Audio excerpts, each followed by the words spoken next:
할렐루야. 오늘도 말씀을 깨닫는 지혜와 응답받는 기도의 은총이 우리에게 넘치게 될 줄로 믿습니다. 오늘부터 10월 특별 새벽 기도회로 저희가 3일간 또 주님 앞에 나아가게 되는데요. 요한복음의 말씀을 통해서 예수님은 누구신가 라는 주제로 이 말씀을 우리가 나누고자 합니다.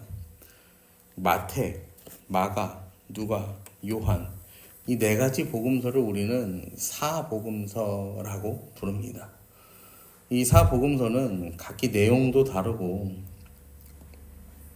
범위가 광대해서 네 개의 복음서로 나뉘었다기보다는 이 각 복음서마다 관점이 다르고 그 관점에 맞는 내용들이 기록되었기에 이 사복음서로 분류가 된다라고 생각하시면 됩니다. 그래서 이 마태복음은 왕으로 이 땅에 오신 예수님을 증거하는 책이에요. 왕이신 예수. 그 다음에 마가복음은 이 고난받는 종으로 오신 예수님. 그리고 누가복음은 치료자가 되시는 예수님을 증거합니다.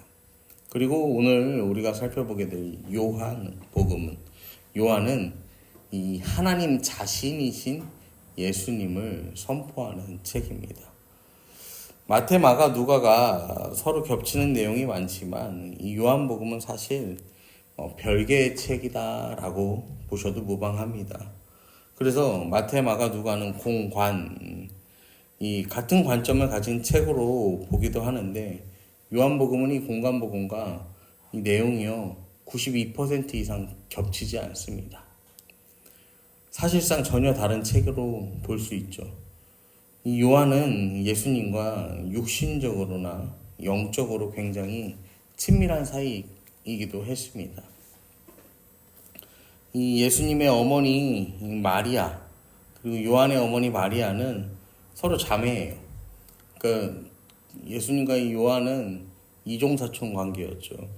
또 요한은 예수님의 사랑받는 제자이기도 했습니다. 요한의 이름의 뜻은 우리나라에 굉장히 이제 요한이라는 이름 가진 이 교회 다니는 아이들이 많은데 하나님은 자비로우시다라는 뜻이죠. 그래서 우리식으로 표현하면 이게 은혜인데 그래서 외국 이름도 뭐 우리가 잘 아는 뭐 존, 뭐 에반, 그 다음에 이 저쪽 서유럽 쪽, 이쪽으로 가면 이제 한센, 이반, 그 다음에 이탈리아 가면 뭐 조반니, 그 다음에 후앙, 장, 아무튼 이 우리가 흔하게 들을 수 있는 이 외국 이름들이요 다 뭐냐면 이 기독교 세계관을 가진 국가들에서 굉장히 많이 쓰이는 이름이 이 요한이라는 이름입니다. 이 요한복음을 기록한 이유가 요한복음 20장 31절에 나오는데요. 오직 이것을 기록함은 너희로 예수께서 하나님의 아들 그리스도이심을 믿게 하려 하며 또 너희로 믿고 그 이름을 힘입어 생명을 얻게 하려 함이니라. 하나님의 아들 그리스도. 이 고대 근동의 사고방식에서는요. 아버지와 아들은 동격으로 둔다라고 말씀드렸어요. 그러니까 우리 예수님이요. 하나님보다 조금 빠지는 예수님이 아니라 동격이에요. 성부, 성자, 성령. 이 성부 하나님, 성자 예수님, 성령 하나님. 이렇게 나누는데 이건 우리에게 보여주시는 이 모습에 따라서 사람이 그 편의를 위해서 구분한 거지 이게 절대적인 개념이 아니에요. 그래서 예수님과 영적으로도 육적으로도 친밀했던 요한이 내린 결론이 무엇이냐면요.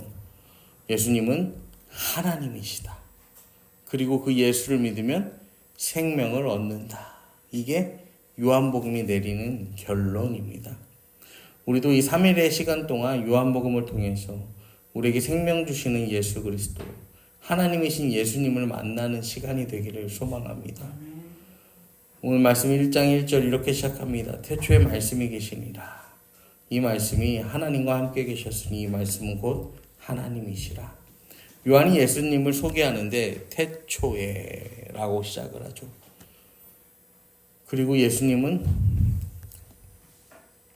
하나님과 함께 계셨으니 이 말씀이 곧 하나님이시다. 이 말씀은 헬라어로 로고스라고 하는데 이게 헬라 문화권에서는 굉장히 중요하게 쓰이는 단어입니다.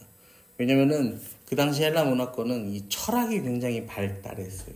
그러니까 이 로고스라는 단어가 가지는 의미가 좀 유별났는데, 이게 뭐냐면은 사물의 존재를 규정하는 보편적 원리, 이게 로고스예요.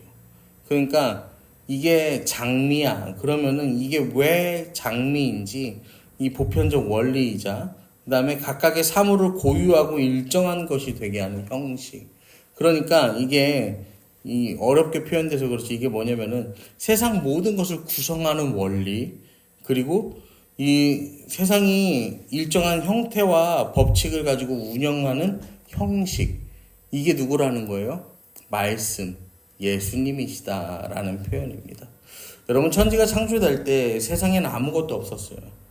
하나님만 계셨거든요. 그 삼위일체 동격, 삼위일체는 동격이기 때문에 예수님이 창조주 되시고 예수님이 하나님 되시고, 그것을 기록한 책이 요한 복음이에요. 예수님께서 말씀이 되셨고 말씀이신 예수님을 우리에게 증거하는 책이 요한 복음입니다. 그래서 요한복음 1장 2절을 보면 그가 태초에 하나님과 함께 계셨고, 수많은 이단과 사이비 종교들이, 교주들이 하는 말이 뭐냐면 첫사람 아담도 실패했고 둘째 아담 예수도 실패했다. 그래서 내가 왔다라고 이야기를 하죠. 여러분, 그런데요, 우리가 이 말씀을 보면 예수님이 본질이고 예수님이 원리고 예수님이 핵심이거든요. 예수님을 우리 삶에 맞추고 예수님을 내 주관에 맞추는 게 얼마나 잘못된 신앙인지 모릅니다. 여러분, 본질이고 핵심을요, 내 주관, 이 피조물의 주관에 맞추는 거예요. 여러분, 이건 굉장히 틀린 거거든요. 요한복음의 말씀을 바로 알면 예수님은 실패하실 수가 없는 분이에요. 왜냐면 예수님이 곧 뭐예요? 하나님이시잖아요. 예수님이 곧 하나님이신데 어떻게 실패하실 수가 있어요? 어떻게 다시 오실 수가 있겠어요? 하나님과 예수님은 절대로 분리되지 않습니다. 여러분, 우리는 이걸 속으면 안 돼요. 그래서 3절에도 만물이 그로 말미암아 지은 바 되었으니 지은 것이 하나도 그가 없이는 된 것이 없느니라. 태초에 하나님과 함께 계셨고 태초에 모든 천지창조의 역사를 뒤에서 지켜보시기만 한 방관자가 아니라 말씀으로 이 세상을 창조하신 분이 누구라고요? 우리 예수님이시다. 그래서 4절에도 그 안에 생명이 있으니 이 생명은 사람들의 빛이다 라고 말합니다. 예수님 주시는 생명이 사람들의 빛이 되었대요. 그리고 빛이 어둠에 빛이 돼 어둠이 깨닫지 못하리라. 생명이신 예수님의 빛이 비춰지는데 깨닫지 못한대요. 깨닫지 못해서 사람들이 어떻게 했습니까? 예수님을 십자가에 달아 죽였죠. 십자가에 못 박았어요. 여러분, 그렇다고 해서 빛으로 오신 예수님이 패배하셨을까요? 여러분 가지신 성경에 어둠이 깨닫지 못하더라, 거기에 2번이라고 돼 있죠. 그리고 이제 그 아래를, 성경책 아래를 보시면 다른 뜻이 나와 있는데 뭐라고 나와 있어요? 이기지 못하더라. 빛이 어둠에 빛이 돼 어둠이 깨닫지 못하더라. 어둠이 이기지 못하더라 라고 성경은 우리에게 분명하게 증거합니다. 여러분, 어둠은 빛을 이기지 못합니다. 세상은 절대로 빛이신 예수 그리스도를 이길 수가 없어요. 예수님께서 이 땅 가운데 찾아오셔서 십자가에 죽으셨어요. 십자가에 죽으셨는데 이 십자가의 죽으심이요, 패배가 아니라 승리가 된다라는 사실입니다. 그래서 우리를 창조하신 그 예수님께서 우리의 구원자가 되신다. 이것이 오늘 요한복음 1장을 시작하면서 우리가 나누게 될 은혜입니다. 여러분, 우리 예수님이 누구신지 이제 좀 보이십니까? 우리 예수님은요, 하나님이세요. 천지 만물을 말씀으로 창조하셨고 태초부터 지금까지 우리와 함께 하시며 우리의 구원의 모든 역사를 이루어 가시는 분이 바로 예수님이세요. 예수님은 하나님보다 조금 못한 분이 아니에요. 예수님이 하나님이세요. 그리고 하나님이 예수님, 이 성령님, 이 삼위일체의 이 하나님이 동격이다라는 사실, 여러분 이 사실을 오늘도 기억하시기를 바랍니다. 혹시라도 우리가 신앙생활하면서 가끔 그런 생각을 할 때가 있죠. 이런 기도는 예수님한테 하면 안 되는데. 그래서 이제 이 어린아이들이 그런 실수를 많이 해요. 그 어린아이들이 그런 실수를 많이 하는데 뭐냐면은 하나님 뭐 이렇게 기도했다가 아니 예수님 이러면서 이제 이렇게 기도해요. 왜냐면은 하나님한테 할 법한 기도가 있고 예수님한테 할 법한 기도가 있다. 이렇게 착각을 하기 때문에 그런 거죠. 여러분, 우리 하나님, 우리 예수님, 우리 성령님이 얼마나 높고 위대하신지 측량이 되십니까? 오늘 이 말씀을 통해서요, 우리가 이제 이 3일의 시간 동안 그분을 바로 알고 그분을 바로 믿는 그 시간이 되기를 축복합니다.